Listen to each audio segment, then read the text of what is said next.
Let's talk a moment about the faith formation model.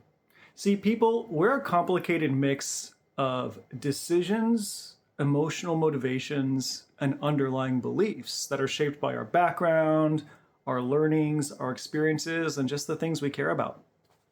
And what I've discovered in my years of pastoral ministry, in my Master's of Divinity degree, in my Master's in Counseling Ministry degree, is that various segments of ministry get parts right, but also miss key components. See, counseling at its best is discipleship, bringing all of ourselves under the lordship of Jesus Christ. Jesus came to give us abundant life. We often get stuck in bitterness and depression and addiction and shame, and this is not the life Jesus wants for us. So the goal of counseling is bringing all of ourselves under the lordship of Jesus to experience more and more of this abundant life in us. But what I found often, if we go to a church and listen to a sermon, we'll hear great info on what we should be believing and how we should be behaving. But often we're missing the emotional motivation piece of it. Why do I do what I do? Help me understand myself better. Why is it difficult for me to actually follow Jesus? I know what to do. I know what to believe, but why can't I live it? Now, if we switch and we go to the counseling route, well, counseling will do a fantastic job also in analyzing my behavior and exploring my emotional life. But often what we don't find as much in counseling is the theological grounding, the why, that brings real healing and change. The foundation for our emotions is actually built upon a belief. Frequently, it's an unconscious belief, a belief that we don't realize we're holding. And there's a difference between what you know and what you believe. I can understand information, but I believe something when I live as if it's true.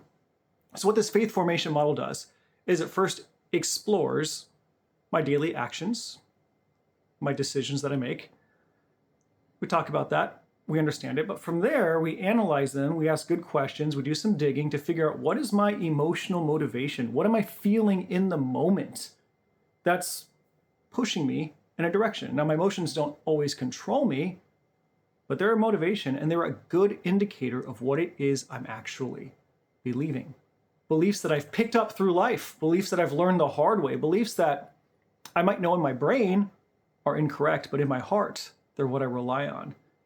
So here's a quick example. When you're at a street corner and there's cars zooming by real fast, you feel scared. At least you ought to feel scared. Why? Well, you feel a little bit scared because you have a belief that if this car hits you, it's going to hurt.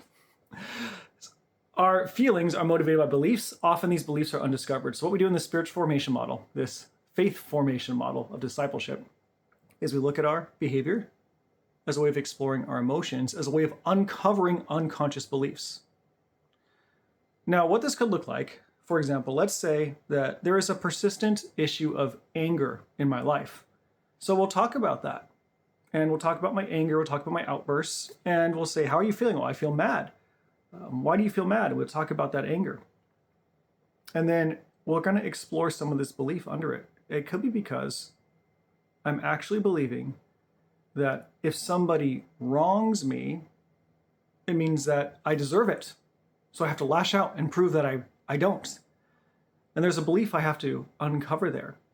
Maybe I'm trying to prove that I'm a good person, and if somebody wrongs me, well, that insults who I think I am, and I deserve better than that.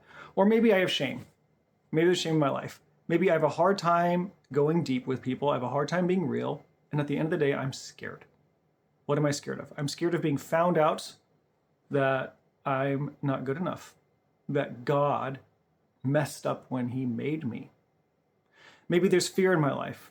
And ultimately, under that fear is a struggle I have. God, I don't believe that you care enough about me to take care of me.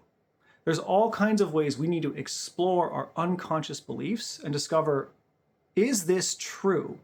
Does this actually align with what the gospel says about who God is and how God made me to be? So join me for our faith formation work as we bring all of ourselves under the lordship of Jesus, understanding our daily actions, exploring that for our emotional motivations, but then discovering what beliefs we're actually carrying, bringing all of ourselves to God so that all of our lives can be changed by Jesus. Thanks.